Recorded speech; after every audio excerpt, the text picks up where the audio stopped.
ഇപ്പോൾ മൂപ്പർ പറഞ്ഞൊരു കാര്യം എനിക്ക് മനസ്സിലായത് എന്താ വെച്ച് കഴിഞ്ഞാൽ, ഇവിടെ നിലമ്പൂർ തൽക്കാലം ടിക്കറ്റ് എടുക്കുമ്പോൾ എങ്ങനെയെന്ന് ചോദിച്ചു കഴിഞ്ഞാൽ ഞാൻ ഇപ്പോൾ പറഞ്ഞുതരാം. അതായത് നമ്മൾ 10 മണിയാകുമ്പോൾ ഇവിടെ വരണം. 10 മണിയാകുമ്പോൾ വരുമ്പോൾ മൂപ്പരെ പോയി കണ്ടാൽ മതി. എന്നിട്ട് കണ്ടിട്ട് നമ്മൾ നേരെ എന്നോട് ഇപ്പോൾ അയാളെ പറഞ്ഞതാ, അതായത് ഈ 10 മണിക്ക് വന്നീന്ന് ചോദിച്ചു. അപ്പോൾ ഞാൻ പറഞ്ഞു ഞാൻ 10 മണിക്ക് വന്നില്ല, എപ്പോഴാണ് വന്നത് പറഞ്ഞു. അപ്പോൾ ഞാൻ വന്നിട്ട് ലിസ്റ്റ് തരാൻ വേണ്ടിയിട്ട് പേര് തരാൻ വന്നതാണെന്ന് പറഞ്ഞു. പിന്നെ ഞാൻ പേര് കൊടുത്തു. ഞാനിപ്പോൾ 5ാമത്തെ പേഴ്സണാണ്.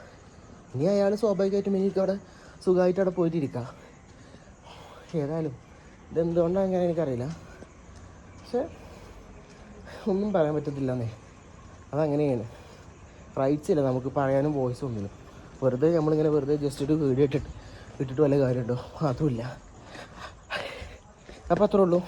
അപ്പോൾ തൽക്കാലം ടിക്കറ്റ് എടുക്കാൻ ഒന്നെങ്കിൽ 10 മണിക്ക് വരിക, അല്ലെങ്കിൽ എന്നെ പോലെ തന്നെ 4 മണിക്ക് വന്നിട്ട് നേരെ അയാളെ പോയി കണ്ടിട്ട് ആ പേരിൽ ഭായിമാരുടെ കൂട്ടത്തിൽ നമ്മളെ പേര് എഴുതുക. അത്രേ ഉള്ളൂ. ബൈ.